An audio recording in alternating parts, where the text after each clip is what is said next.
Hey guys! Happy Crazy Hair Day! How do you like it?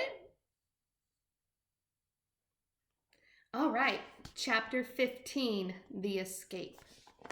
Using all the strength in her legs, Rose jumped straight up, high into the air, and landed on a tree branch overhead. The tree shook with a sudden weight of the robot, and then thunk, thunk. Two pine cones bounced off Rose, and a moment later, thunk, thunk, the same pine cones bounced off the bears below. The bears grunted with annoyance. This gave Rose an idea. The robot's programming stopped her from being violent, but nothing stopped her from being annoying. So Rose plucked pine cones from the nearby branches and lobbed them down at the bears. Thunk, thunk, thunk, thunk. Each pine cone bounced off its target with annoying accuracy and whipped the young bears into a frenzy. "Roar," said the sister bear. "Roar," said the brother bear. "I do not understand you, bears," said the robot. Rose was about to unload a whole armful of annoying pine cones when a distant roar echoed through the forest. Back at the cave, the mother bear was calling for these two, and she did not sound happy. The young bears looked at each other. They knew they were in trouble, but before lumbering home, they glared up at Rose and snorted one last time. More than anything, they wanted to kill that robot. Chapter 16, The Pine Tree. Rose was in no hurry to leave the tree.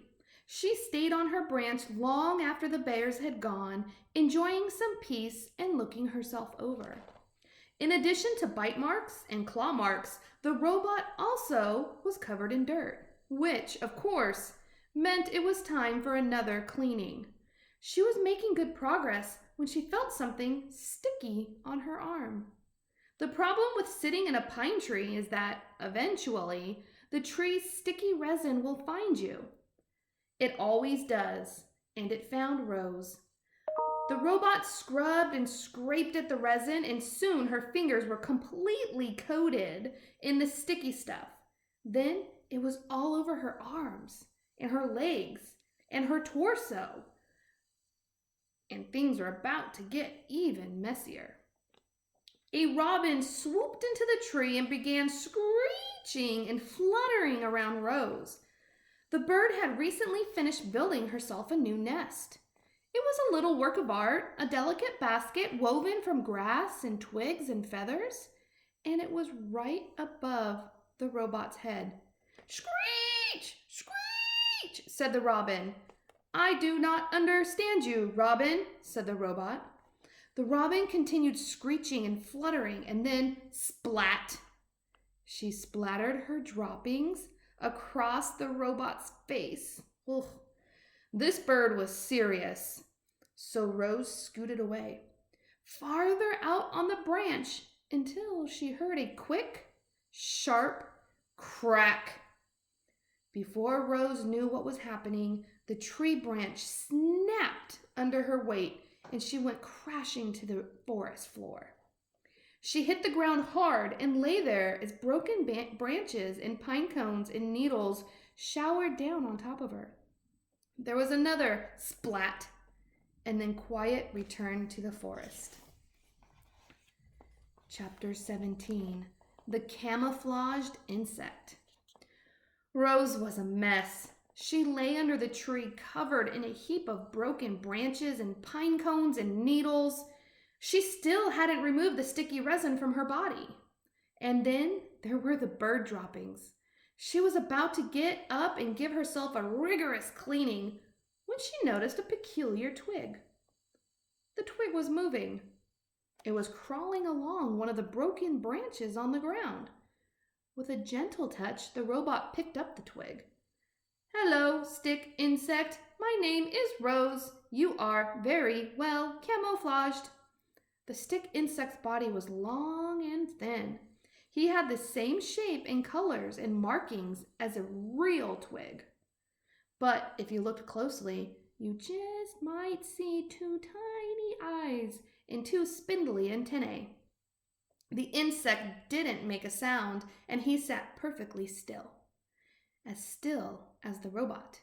The two of them sat still and silently stared at each other for a while. "Thank you, stick insect," said Rose as she placed him back where she found him. "You have taught me an important lesson. I can see how camouflage helps you survive. Perhaps it could help me survive also." Chapter 18, The Camouflaged Robot.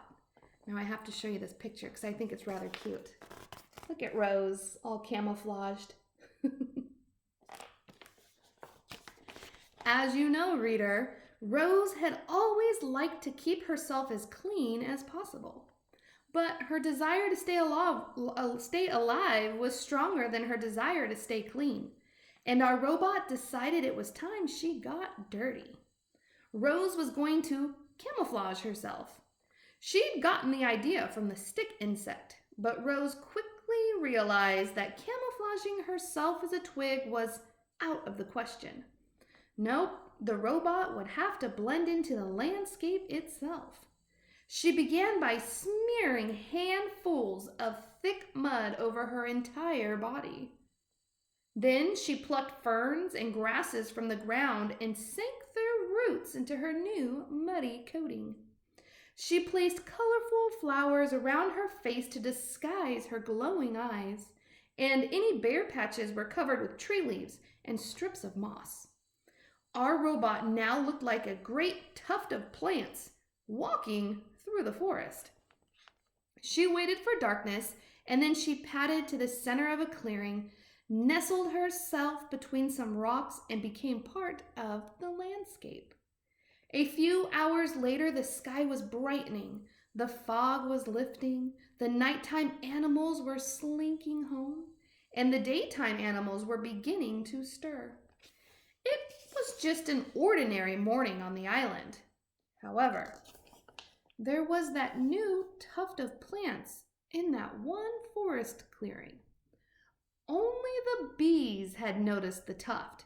They buzzed around it, completely unaware that the robot was hidden beneath. And so Rose sat there, right in the open, yet completely unseen, and observed the wilderness all around her. She watched flowers slowly turn towards the sun. She listened to rodents crawl through the weeds. She smelled the moist, piney air. She felt worms wiggle against her muddy sides.